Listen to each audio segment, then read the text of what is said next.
नगर निगम शिमला चुनाव के लिए चुनाव प्रचार चरम पर है। बीजेपी के प्रदेश नेतृत्व के साथ ही केंद्रीय नेतृत्व भी प्रचार में जुट गया है। केंद्रीय मंत्री अनुराग ठाकुर ने आज शिमला में बीजेपी प्रत्याशियों के लिए रोड शो किए और वोट मांगे।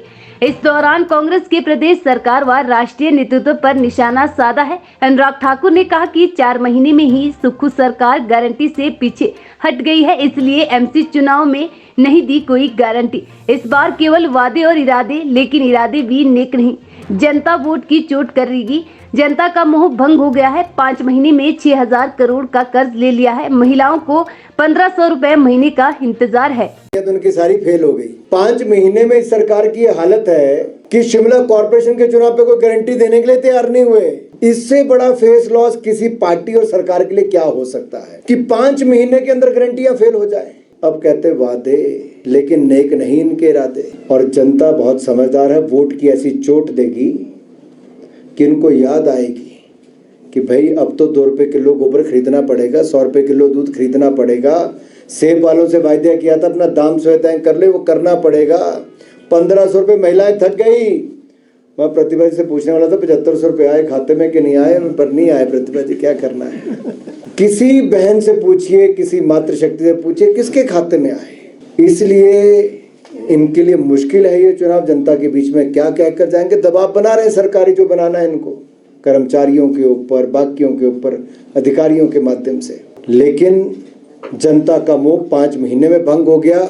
ये रोज के 40 करोड़ रुपया कर्जा ये सरकार ले रही है, रोज का 40 करोड़ का कर्जा। 5 महीने में 6000 करोड़ का कर्जा, 6000 करोड़ जना। वहीं खड़गे के मोदी पर दिए बयान पर अनुराग ठाकुर ने पलटवार किया है। अनुराग ने कहा कि बोले खड़गे अध्यक्ष तो बन गए, लेकिन मानता कोई नहीं, इसलिए सोनिया गांधी से भी ज्यादा अपमानित शब्द कर रहे प्रधानमंत्री के लिए इस्तेमाल। कांग्रेस नेताओं को शर्म आनी चाहिए। इसके लिए देश से कांग्रेस नेता को देश से माफी मांगनी चाहिए। अब खड़गे जी को कांग्रेस ने अध्यक्ष तो बना ही दिया है, पार्टी के अंदर कोई मान नहीं रहा। पोस्टर बैनर अभी भी गांधी परिवार के ही लगते हैं। तो खड़गे जी सोचते मैं ऐसा कौन सा अपमानित करने वाला स्टेटमेंट मोदी जी को दूं जो सोनिया जी से भी भद्दा हो। कभी कोई कहता है मौत का सौदागर, कभी कोई कहता है नीच, कभी कोई कहता है बिच्छू, कभी कोई कहता है मोदी तेरी कब्र खुदेगी। अरे इस भाषा का प्रयोग करती है कांग्रेस पार्टी, मोदी तेरी कब्र खुदेगी। शर्म आनी चाहिए इन कांग्रेस के नेताओं को। देश से माफी मांगनी चाहिए।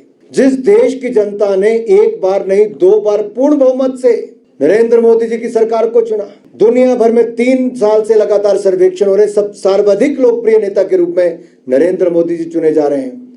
आप उनको सांप कहोगे, बिच्छू कहोगे, नीच कहोगे, कातिल कहोगे, कभी कुछ और कहोगे, कब्र खोदोगे।